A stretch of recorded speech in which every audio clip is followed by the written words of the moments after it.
অভিষেকেই ভরসা তৃণমূলের। শুরু হয়ে গেল দেওয়াল লিখনের কাজ।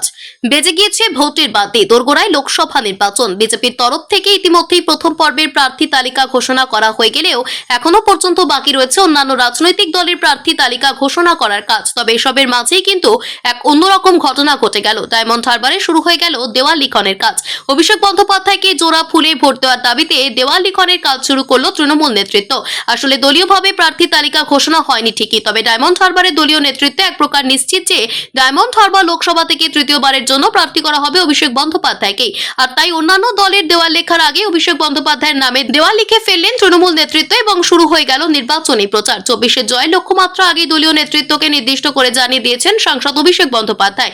আর তাই প্রচারে কোন রকম খামতি রাখতে নারাজ দলীয় নেতৃত্বরা।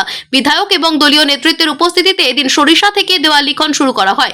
সংবাদ মাধ্যমের মুখোমুখি হয়ে বিধায়ক পান্নালাল হালদার বলেন, অভিষেক বন্দ্যোপাধ্যায় বিগত দিনের থেকে আরো বেশি ভোটে জয়লাভ করবে নির্বাচনে। প্রতিদ্বন্দ্বিতা যদি করতে আসে নওশাদ সিদ্দিকী, তাহলে তার জামানাতে বাজেয়াপ্ত হবে। উল্লেখ্য, আর মাত্র কয়েকটা দিন পরেই রয়েছে লোকসভা নির্বাচন। দিনক্ষণ ঘোষণা হয়নি এখনো, তবে ময়দানে নেমে পড়েছে রাজনৈতিক দলের নেতৃত্বরা। নিজের নিজের মতো করে সকলেই সারছেন প্রচার। ইতিমধ্যেই বঙ্গ সফর সেরেছেন প্রধানমন্ত্রী নরেন্দ্র মোদী। লোকসভা নির্বাচনকে পাখির চোখ করে বঙ্গে এসে প্রচার সেরেছেন তিনি। মানুষের মন জয় করার জন্য নিয়েছেন একের পর এক উদ্যোগ। এমনকি বঙ্গে প্রচারে এসে প্রায় একগুচ্ছ লোকসভা কেন্দ্রের প্রার্থী তালিকাও প্রকাশ করেছেন প্রধানমন্ত্রী, যার মধ্যে কেবলমাত্র বাংলাতেই রয়েছেন 20 জন প্রার্থী।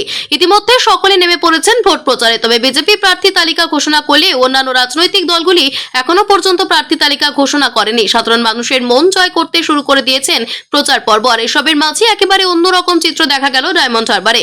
অভিষেক বন্দ্যোপাধ্যায়ের নাম প্রার্থী হিসেবে ঘোষণা করা না হলেও দেওয়াল লেখন শুরু করলো তৃণমূল নেতৃত্ব। ডায়মন্ড হারবারের প্রতিটি দেওয়ালে দেওয়ালে দেখা গেল তৃণমূলের সাংসদ তথা সর্বভারতীয় সাধারণ সম্পাদক অভিষেক বন্দ্যোপাধ্যায়ের নাম। উল্লেখ্য, 2014 এবং 2019 সালে ডায়মন্ড হারবার লোকসভা কেন্দ্র থেকে জয়ী হন অভিষেক বন্দ্যোপাধ্যায়। স্থানীয় তৃণমূল কর্মীরা দাবি করেন, ডায়মন্ড হারবার লোকসভা এলাকায় একের পর এক উন্নয়নমূলক কর্মসূচি গ্রহণ করেছেন অভিষেক। যদিও সেই দাবি মানতে নারাজ বিরোধীরা। এরই মাঝে কয়েক মাস আগে শোনা যায় ডায়মন্ড হারবার লোকসভা কেন্দ্র থেকে ভোটে লড়তে পারেন নওশাদ সিদ্দিকী। সেই জায়গা থেকে দেখতে গেলে এবারে লোকসভা নির্বাচনে অত্যন্ত গুরুত্বপূর্ণ কেন্দ্র হয়ে উঠতে চলেছে এই ডায়মন্ড হারবার।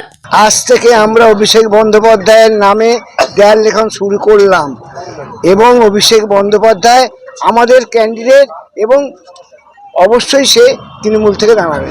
আজকের আমরা এখানে একটা বিশেষ কাজে এসেছিলাম, আমরা ঠিক করলাম আজকের দেয়াল লিখ। এই দেখুন দাঁড়াচ্ছে জামানত বাজারটা হওয়ার জন্য। অভিষেক বন্দ্যোপাধ্যায় পুনরায় আমাদের ডায়মন্ড হারবার লোকসভায় তিনি দাঁড়াবেন, এটা আমাদের আবদার আমার নেতৃত্বের কাছে। তাই অন্য রাজনৈতিক দল দেয়াল লেখনের আগে আমাদের দলের ভবিষ্যৎ অভিষেক বন্দ্যোপাধ্যায়ের লোকসভা কেন্দ্রে সরিষায় দাঁড়িয়ে আমরা অভিষেক বন্দ্যোপাধ্যায়ের নামে জোড়া ফুল সামনে রেখে প্রতীকে আমরা দেয়াল লেখানো শুরু করি।